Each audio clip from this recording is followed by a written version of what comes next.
आज आणला होता किराणा आणि तेच जागेवर वस्तू ठेवायच्या होत्या, पण आपण बायका काय हो, कुटाणा केल्याशिवाय आपलं पण मन समाधान होत नाही. कारण जिथे वस्तू ठेवायच्या असतात तिथे स्वच्छ केल्याशिवाय आपण पण त्या वस्तू जागेवर ठेवत नाही. अशी आपली बायकांची सवय असते. मग काय मी स्वच्छ करून घेतलं.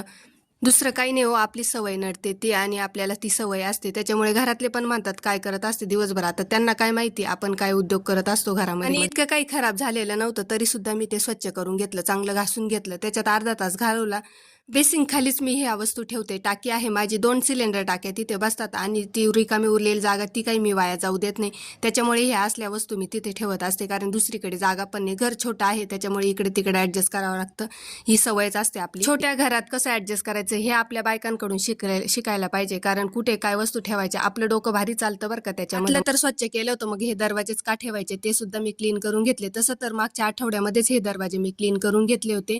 आणि व्हाईट फर्निचर असलं म्हणजे मेंटेन करावं लागतं. माझीच हौस हो, दुसरं काय. व्हाईट फर्निचर केल्यामुळे ना ते आठवड्यातून एकदा तरी क्लीन करावं लागतं आणि ते मी करते, आनंदाने करते. बघा इतकी छोटी जागा असून सुद्धा मी किती सामान भरते आणि सगळं स्वच्छ आवरल्यानंतर ते जागेवर पण ठेवून दिलं. आणि एवढं सामान त्याच्यामध्ये बसतं तर बघा आपण बायका किती ऍडजस्ट करतो. ही काही माझीच गोष्ट नसेल बरं का, माझ्यासारख्याच बऱ्याच बायका असतील तर एवढ्या छोट्याशा जागेमध्ये इतकं सारं ठेवलं. आणि माझ्यापेक्षाही बऱ्याच लेडीजचे घरं छोटे असतील, ते सुद्धा माझ्यासारखेच ऍडजस्ट करत असतील.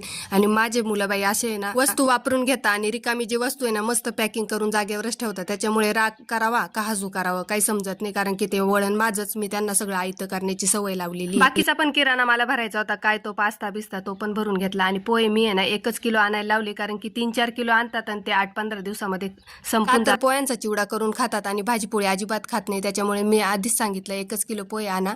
त्याच्यामुळे त्यांनी पण 1 किलो पोहे आणले आणि चाळून भरायचे होते, पण मला काही एवढा वेळ नव्हता, संध्याकाळ झालेली. तू स्वयंपाक पण करायचा होता, नंतर म्हटलं करायच्या वेळेसच चाळून घ्यावे. तर दुसरा पण किराणा मला भरायचा होता. व्हिडिओ खूप मोठा होईल, तर चला भेटूया नेक्स्ट व्हिडिओमध्ये. तोपर्यंत सगळ्यांना बाय.